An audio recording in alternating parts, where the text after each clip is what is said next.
नमस्कार दोस्तों। तो जैसा कि आपको पता है कि हम बिहार का संपूर्ण भूगोल एमसीक्यूज के रूप में सॉल्व कर रहे हैं और पहला भाग पहले ही सॉल्व किया जा चुका है जो यूट्यूब पर उपलब्ध है। अब हम दूसरा भाग जो इसी के दो पार्ट बनाए जा रहे हैं, जिसमें से एक पार्ट अपलोड किया जा चुका है और ये दूसरा पार्ट होगा। इसमें हम संपूर्ण बिहार के मोस्ट इम्पोर्टेंट क्वेश्चन को सम्मिलित किया है। तो आइए इसमें हम स्टार्ट करते हैं, जिसमें से पहले ही 60 क्वेश्चन करा दिए जा चुके हैं और उसके आगे के क्वेश्चन को देखते हैं। ये एमसीक्यूज वेरी वेरी इंपॉर्टेंट है for the BPSC and CDPO. आप इसे एक बार देखें, फिर इवैल्यूएशन करके खुद आप चेक करें कि ये आपके लिए कितना फ्रूटफुल होने वाला है। तो आइए स्टार्ट करते हैं। I am Santosh and you are watching Esan classes. आइए स्टार्ट करते हैं। तो 60 तक हो चुका था, उसके आगे देखते हैं। तो हम यहीं 59 से ही फिर से स्टार्ट करते हैं। तो इसमें क्वेश्चन है, कर्मनाशा जो विंध्याचल पहाड़ी से निकलती है बिहार के किस जगह पे जाके मिलती है? तो इसका राइट आंसर होगा चौसा, बक्सर चौसा के पास। अगला क्वेश्चन, बिहार के किस जिले में काकोला जलप्रपात है? तो ये है नवादा के पास, नवादा में काकोला जलप्रपात है। बिहार में गर्म जल स्रोतों का सुप्रसिद्ध ऐतिहासिक जगह कौन सा है? भागलपुर, हजारीबाग, राजगीर, मुंगेर। इसका राइट आंसर ई हो जाएगा। अगला प्रश्न है, वह नदी जो अपना मार्ग बदलने के लिए कुख्यात है वो है कोसी, कोसी नदी, जिसे बिहार का शोक नदी भी कहा जाता है। चलिए अगला प्रश्न देखते हैं। एकमात्र नदी जिसका उद्गम स्थल जमुई में है? तो आपको पता है ये अजय नदी है, जो बिहार में ही इसका उद्गम है और जाके ये फिर गंगा में जाके मिल जाती है।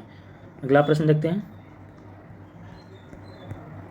अगला प्रश्न है, मुंगेर जिले में स्थित गर्म जल के स्रोत का सही समूह कौन सा है? तो मुंगेर जिले में कौन कौन सा जल स्रोत है वहाँ पे जो गर्म जल कुंड है वो है सीता कुंड, रामेश्वर कुंड, लक्ष्मण कुंड और ऋषि कुंड। इसका राइट आंसर हो जाएगा। अगला प्रश्न है, बिहार का मुजफ्फरपुर किस नदी के किनारे बसा हुआ है? तो ये बूढ़ी गंडक के। अगला प्रश्न है, फल्गु नदी के किनारे कौन सा पर्यटन स्थल है? और फल्गु नदी के किनारे कौन सा है? बोधगया। सोमेश्वर की पहाड़ी से निकलने वाली नदियाँ कौन सी है? बूढ़ी गंडक। अगला प्रश्न है, बिहार के मध्य भाग में गंगा नदी बहती है। तो मध्य भाग में कहाँ से बहती है? ये पश्चिम से पूर्व में। ये बिहार का मैप है, तो इस साइड से ये बहती है। तो ये हो गया आपका वेस्ट, यह ईस्ट। तो ये हो गया पश्चिम से पूर्व की ओर। अगला प्रश्न है, बिहार के किस नदी को सदानीरा के नाम से जाना जाता है? वो जाना जाता है गंडक नदी को सदानीरा के नाम से। फल्गु नदी गया से आगे उत्तर पूर्व दिशा में बढ़ने के बाद कई शाखा में विभक्त हो जाती है, उस जगह का क्या नाम है? उस जगह का राइट आंसर हो जाएगा बराबर की पहाड़ी। अगला प्रश्न है, बिहार में निम्नलिखित में कौन सी समूह की नदियाँ गंगा अथवा उसके सहायक नदियों में उत्तर की ओर से आकर मिलती है? कौन कौन सी नदी? ये पहले ही बता चुका हूँ, गंगा, कमला और बागमती। घाघरा, कोसी, पुनपुन नहीं होगा क्योंकि घाघरा ये कोसी इधर हो गया, पुनपुन जो हो गया दक्षिण बिहार की हो गई, सोन दक्षिण बिहार की है, कोसी उत्तर की है, यार ये भी दक्षिण की है। तो इस हिसाब से गंडक, कमला, बागमती होगा। अगला प्रश्न है, दो नदियों के बीच की भूमि को क्या कहते हैं? तो दो नदी जो है, जैसे ये दो नदी हो गया, बीच के जो क्षेत्र कहलाएंगे वो दो आप कहलाएंगे। अगला प्रश्न है, काकोला जलप्रपात की ऊंचाई क्या है? तो काकोला जलप्रपात की ऊंचाई है 47 मीटर और ये कहाँ पे है? नवादा में। अगला प्रश्न है, उत्तरी बिहार की किस नदी की औसत धार सर्वाधिक है? तो नॉर्थ बिहार की जो नदियाँ है उसमें बूढ़ी गंडक, इसकी औसत धार सर्वाधिक है। अगला प्रश्न, त्रिवेणी नहर में किस नदी से पानी आता है? तो गंडक नदी से त्रिवेणी नहर में पानी आता है। बिहार की सबसे प्राचीन नहर कौन सी है? सबसे प्राचीन पूछा जा रहा है कि सबसे पुरानी नदी कौन सी है? सोन कनाल। कोसी परियोजना कब बनकर तैयार हुई? तो इसकी आधारशिला बहुत पहले ही रखी जा चुकी थी, 52 या 53 के समथिंग में, और 1965 में बनकर तैयार हो गई। अगला प्रश्न, कोसी परियोजना किसकी संयुक्त परियोजना है? तो ये इससे किस किस को फायदा होता है? कोसी परियोजना से बिहार और नेपाल लाभान्वित होते हैं। कोसी नदी परियोजना बिहार के किस क्षेत्र में स्थित है? तो ये है उत्तर पूर्वी क्षेत्र में। चलिए अगला प्रश्न देखते हैं, बिहार के प्रमुख बहुउद्देशीय नदी घाटी परियोजना कौन कौन से हैं? तो सोन भी है, गंडक भी है और कोसी भी है। इसका आंसर डी है। स्वतंत्रता पूर्व बिहार में कौन सी नहर प्रणाली थी? तो सोन नहर, जिसमें से त्रिवेणी नहर निकाले जा चुके हैं बहुत, जो सिंचाई के मुख्य साधन है सोन नहर। सॉरी ये सोन नहर प्रणाली थी, क्योंकि सबसे पहले इसी बहुउद्देशीय परियोजना की शिलान्यास किया गया था 1965 ईस्वी में। तो ये इसका राइट आंसर होगा।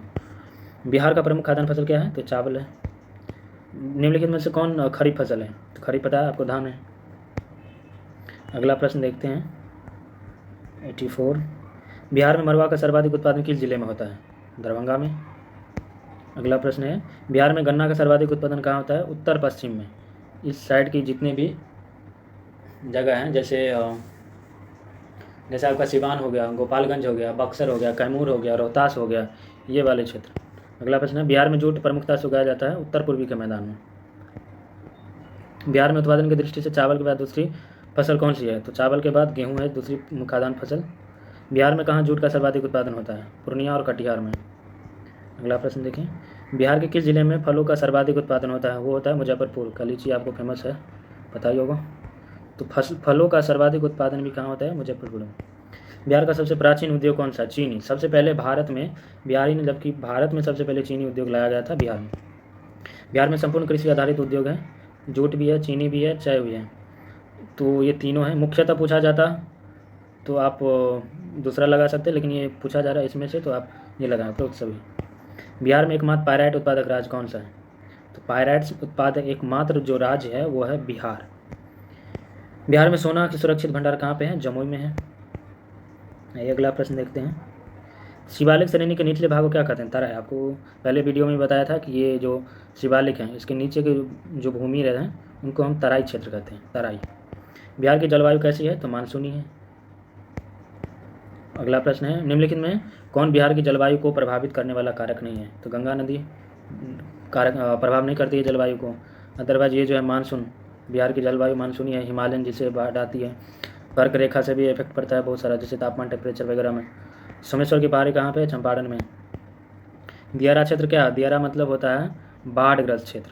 तो उत्तर बिहार का, उत्तरी बिहार, ये एक तरह से दियारा क्षेत्र हो गया जिसमें हर साल बाढ़ आती है, जिससे भारी तबाही और नुकसान झेलना पड़ता है। अगला प्रश्न है, कोसी परियोजना कब शुरू हुआ था? तो कोसी परियोजना 1954 ईस्वी में स्टार्ट हुई थी। अगला प्रश्न है, बिहार में दूरदर्शन केंद्र कहाँ पर स्थापित किए गए थे? तो मुजफ्फरपुर में 1978 ईस्वी में। चलिए अगला प्रश्न देखते हैं, वाल्मीकि नगर किसका अभ्यारण्य है? तो बाघों का। और वाल्मीकि नगर अभ्यारण्य है कहाँ पे? यह है पश्चिम चंपारण में। अगला प्रश्न है, किस नदी का उद्गम और संगम बिहार में ही है? तो यह है बूढ़ी गंडक। बहुचर्चित भूकंप जो बिहार में 1934 ईस्वी में आया था, किस माह में आया था? मई 1934 में आया था बिहार में। 1934 में जो भूकंप आया था, मई 1934। कौन सुमेलित नहीं है? इसमें पूछा जा रहा है कौन सुमेलित नहीं है? सदा नीरा बूढ़ी गंडक को कहते हैं। इसमें से पूछा जा रहा है कौन सुमेलित नहीं है? तो सदा नीरा गंडक को कहते हैं। सरयू घाघरा को बिहार में घाघरा कहते हैं, और सरयू, इसी को यूपी में सरयू कहा जाता है। और इसमें पूछा जा रहा है बूढ़ी गंडक, शिखरना इसी को कहा जाता है, सोन द्रोणावती नहीं कहा जाता है इसका। तो इसका राइट आंसर डी हो जाएगा। कुंड और ताल स्थलाकृतियाँ पाई जाती है कहाँ पे? पर्वत और मैदानों में। कुंड अब याद रखें। देवदार चीर एबनूस किस पहाड़ के प्रकार के वन है? तो ये शंकुधारी देवदार, जो इस तरीके के पेड़ होते हैं, ये जो पेड़ हैं। बिहार की समुद्र से ऊंचाई कितनी है? 173 फीट। बलसुंदरी मिट्टी बिहार के किस जिले में पाया जाता है? वह सहरसा, दरभंगा, मुजफ्फरपुर और सारण। अगला प्रश्न है, बिहार में सर्वाधिक आर्द्रता वाला जिला कौन सा है? वह है भागलपुर। दोस्तों ये मैं स्पीड में इतनी इसलिए कर रहा हूँ ताकि आपको कम लगे, आप इसे जल्द से जल्द एक बार में देख के रिवाइज कर लें, क्योंकि अगर एक्सप्लेन करने लग जाए तो बहुत टाइम लगेगा। ये क्वेश्चन बहुत ही स्ट्रेट फॉरवर्ड और बहुत ईजी टाइप में है, और इसी तरीके से क्वेश्चन भी पूछे जाते हैं। तो ये मैं आपको क्वेश्चन और आंसर फटाफट इसलिए बता रहा हूँ ताकि आप जल्द से इसको रिवाइज कर लें। चलिए अगला प्रश्न है 110 में देखें, और कौन से समूह की नदियाँ बिहार में उत्तर प्रदेश के बीच सीमा रेखा बनाती है? कर्मनाशा, गंडक और घाघरा।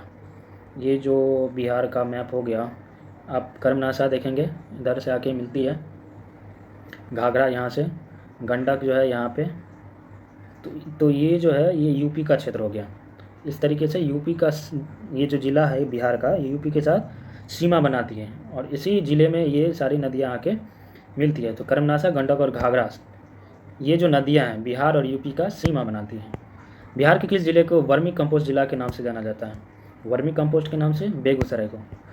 विक्रमशिला डॉल्फिन अभ्यारण्य कब स्थापित किया गया? विक्रमशिला 1990 में, जो कि कहाँ पे है? भागलपुर में, भागलपुर। नेक्स्ट क्वेश्चन, भागलपुर शहर किस नदी के किनारे बने से? तो गंगा नदी के। बिहार भारत का मध्यम आकार वाला राज्य है जो गया। अगला प्रश्न देखिए, तो ये 12वां सबसे बड़ा, ये 13वां हो जाना चाहिए मेरे हिसाब से। तेलंगाना बनने के बाद बिहार का स्थान 13वां हो गया, जनसंख्या में तीसरा नंबर पे है और घनत्व में पहला नंबर पे। पटना हवाई अड्डे का नाम क्या है? लोकनायक जयप्रकाश नारायण, पटना हवाई अड्डा। बिहार के साथ गंडक नदी परियोजना की साझेदारी किसे? तो गंडक जो यहाँ पे है, जो सीमा सजा करती है, तो इसमें संयुक्त रूप से बिहार और उत्तर प्रदेश दोनों इस परियोजना के लाभ उठाते हैं। अगला प्रश्न, किस नदी को बिहार का शोक कहा जाता है? तो पहले ही बता चुका है, जो कोसी, जो अपने मार्ग बदलने में काफ़ी माहिर है। बिहार में जूट का सर्वाधिक उत्पादन करने वाला जिला कौन सा है? पूर्णिया और कटिहार। तो पूर्णिया यहाँ पे है, तो पूर्णिया हो जाएगा। बिहार में चावल शोध एवं विकास संस्थान कहाँ पे है? तो वह है आरा में। बिहार राज्य की सीमाएं कितने राज्य से घिरी हुई है? तो 3 राज्य से।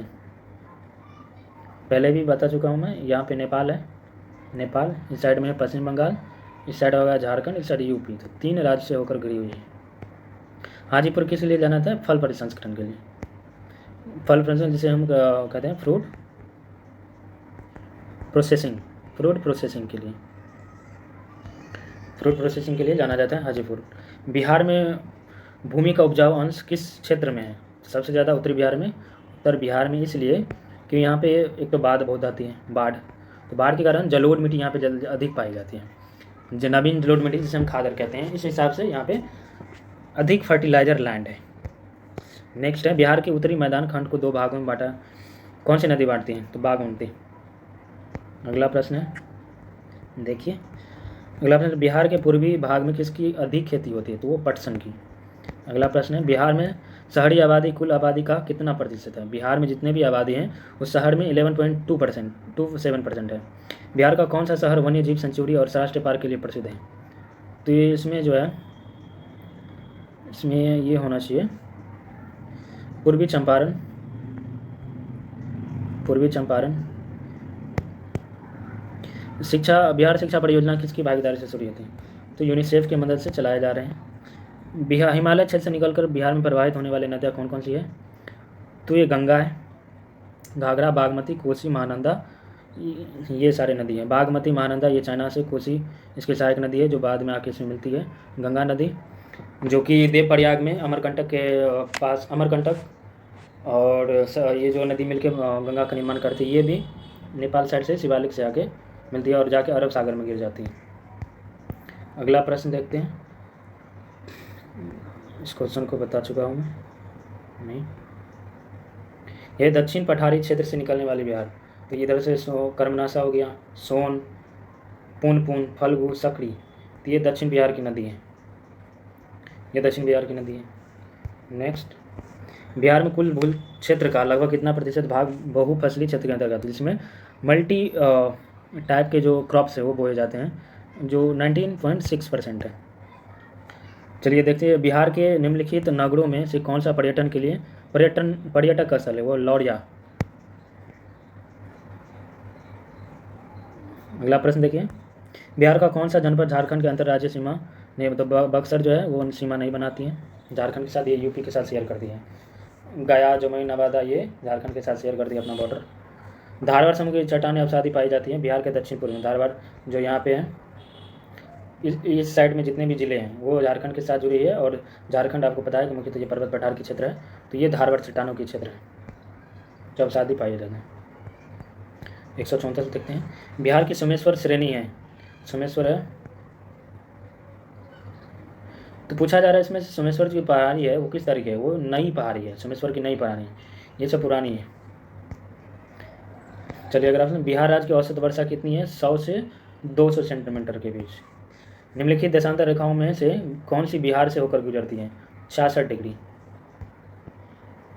ये आप देखेंगे कि ये हो गया आपका बिहार, झारखंड, छत्तीसगढ़, पश्चिम बंगाल, इस हिसाब से। चलिए अगला प्रश्न देखते हैं, धारवाड़ समूह की चट्टान अवसादें पाई जाती है, ये आपको बता चुका है। तो ये था most important Bihar special MCQs, जिसे हमने 2 वीडियो में कवर किया है। आप इसे ज़रूर देखें, रिवाइज करें। Most of the question you will get in the examination, it will be very very fruitful for you. और इसी तरीके से हम और भी क्वेश्चन लाते रहेंगे आपके लिए। मुझे लग रहा है ये क्वेश्चन आपके लिए it will be like the pack of the Bihar MCQs। तो हम मिलते हैं अगले नेक्स्ट वीडियो में। Thanks for watching. If you want to connect with me then you can subscribe this channel Esan classes. Thank you so much.